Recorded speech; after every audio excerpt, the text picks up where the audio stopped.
Hey, what's up you guys, it's Ruthie and welcome back to my channel. In today's video we're going to start the story of Jael in chapter 4 of The Women of the Bible Speak by Shannon Bream. So let's get right into this video. This video is going to contain topics of the Bible and me speaking about topics of the Bible. If you guys do not wish to continue listening or hearing about things about the Bible, you have every right to click off the video now and you have been warned. Jael, Judges 4:17 through 23. Judges 5:24 through 27. The story of Jael is a wild one, complete with betrayal and murder and more than a few unanswered questions. Let's start here. She was a killer. Her story at first strikes the reader as rather short and sweet, but it goes much deeper. Jael not only fulfilled one of Deborah's prophecies, but she also killed a man who had cruelly oppressed the Israelites for 20 years. Her actions capped off an unexpected monument to his victory by Israel that launched its people into a new era of peace. So let's take a look. After the slaughter of Sirsa's army led by Deborah and Barak, Sirsa took off in search of an escape to safety. In his panic, he found a place that must have seemed like the perfect hideaway. Sirsa meanwhile fled on foot to the tent of Jael, the wife of Heber the Kenite, because there was an alliance between Jabin, king of Hazor, and the family of Heber the Kenite. Judges 4:17. The Kenite people were nomadic, living in tents often in areas close to the tribes of Israel. They were the people of Jethro, Moses' father-in-law, and so they had a kind of cousinhood with the people of Israel. But Jethro's people remained independent, even though they were often closely allied with the people of Israel and settled near them. Their stories often intertwined. In 1 Samuel 15:6, we see King Saul praise and thank the Kenites, for you showed kindness to all the Israelites when they came up out of Egypt. Whatever that graciousness had been, by the time we meet here Heber the Canaanite in Judges, he is allied with the king who is tormenting and mistreating the people of Israel. For that reason, Sirsa must have felt a sense of protection or refuge in Jael's tent. Remember, Jael was not Jewish. She was not one of the children of Israel like Ruth or Rahab, whom we'll meet later. She was a Gentile, an outsider. Confident in his alliance with this woman, Sirsa, likely emotionally and physically exhausted from battle, was desperate for refuge, and Jael came out to meet Sirsa and said to him, "Turn aside, my lord, turn aside to me, have no fear." So he turned aside to her into the tent, and she covered him with a rug. And he said to her, "Pray give me a little water to drink, for I am thirsty." She opened a skin of milk and gave him a drink and covered him. And he said to her, "Stand at the door of the tent, and if any man comes and asks you, 'Is anyone here?' say no." Judges 4:17 through 20. Hospitality was the law of the land, and Jael played the part to perfection. She treated her guests with deference, getting him a drink and making him comfortable. But not for long. After Sirsa specifically instructed her to hide him and deny that he was there, she leapt into action. But Jael, Heber's wife, picked up a tent peg and a hammer and went quietly to him. While he lay fast asleep, exhausted, she drove the peg through his temple into the ground, and he died. Judges 4:21.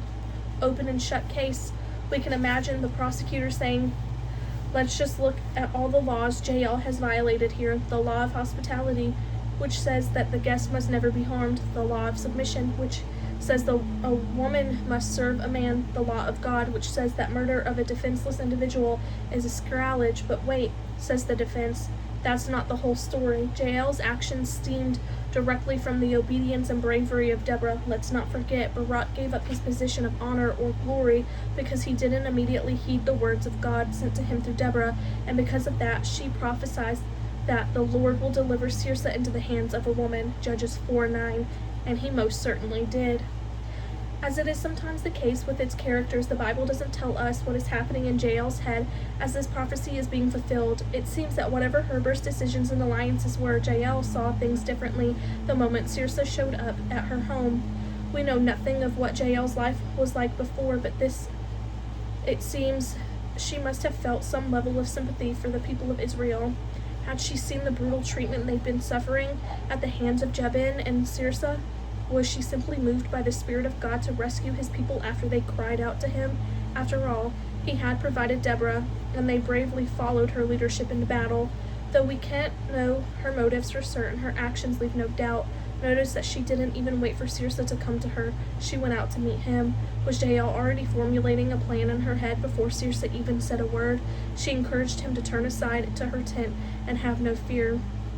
We know with hindsight that Circe had a lot to fear, but Jael worked hard to put him at ease and to make sure he relaxed. She covered him with a blanket, and when he asked for water, she did him one better and gave him milk. Much like a mother hoping to calm a child and make him drowsy, she did everything possible to make him think he was safe and honored and treated as he would have been in his own palace. And then she struck. By the way, the name Jael means mountain goat. Think of the comparison. A gusty woman who produced milk and proved to be pretty tough. Just then Barak came by in pursuit of Circe, and Jael went out to meet him. Come, she said, I will show you the man you're looking for. So he went in with her, and there lay Circe with the tent peg through his temple, dead. Judges 4:22. I can see this playing out like a scene in a movie. The whole area is transfixed by a bloody battle that has claimed the lives of thousands. A mighty army with the best military equipment around has just been upended, with not a single soldier left alive. Its top general has just ducked into the tent of a stranger, no doubt reeling from enormous, stunning loss.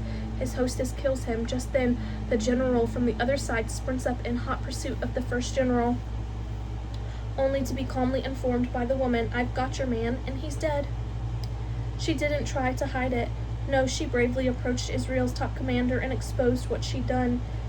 What kinds of consequences would Jael, the wife of Heber, have stood to face? Surely she knew that after she assassinated Circe, her husband's alliance with Jaban would be over. Would her marriage be done too? After all, what Jael did was in direct conflict with the agreement or understanding Heber had reached with Jabin.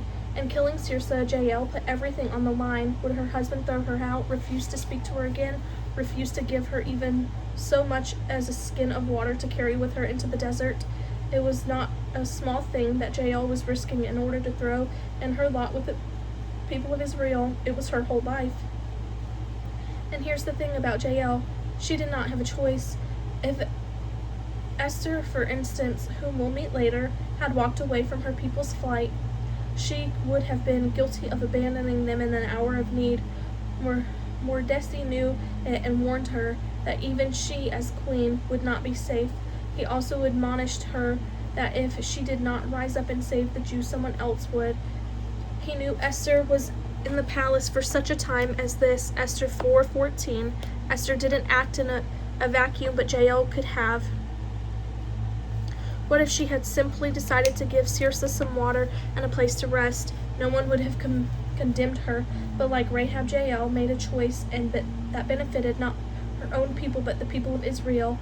She could have stayed quiet and carried out with her life, but she saw the people of Israel in need, and she responded. Jael picked up a tent peg and drove it through the skull of a sleeping Circe. If she had been discovered at any point, she would have been killed instantly. Picture her quietly creeping through the tent, getting closer and closer to the sleeping Circe. The Bible tells us that she moved softly, and in the one word we can see how slowly and carefully and with what bated breath she must have moved. What if Circe had awakened while the tent peg was against his temple? What then? Even though it represents just a few short words in the Bible, there were so many points at which Jael's plan could have gone wrong. No matter what she felt inside, Jael would have worked to stay calm and to summon all the strength she had. Finally, we get to the idea of the tent peg itself. Why would she have chosen this as the murder weapon? In nomadic cultures, women were the ones responsible for setting up and removing the tents. They were the ones who decided not only how to manage and arrange the household within the tent, but where the tent should go and how to set it up. Women quite literally built the home, so for Jael to have had a tent peg and a hammer at hand and to have known how to use it would not have been unusual. These items would have represented domestically hospitality and safety, how a home came together, not how it turned into a crime scene. Jael took these deeply symbolic tools and used them to end the life of General fleeing a devastating battle, one that launched the Israelites on a path of resounding victory. Right after she tells Barak what she's done, we read, on that day God subdued Jabin, king of Canaan, before the Israelites, and the hand of the Israelites pressed harder and harder against Jabin, king of Canaan. Canaan until they destroyed him. Judges 4:23 through 24. I'm going to leave it off right there, and I will see you guys in part 2 of the story of Jael. Bye.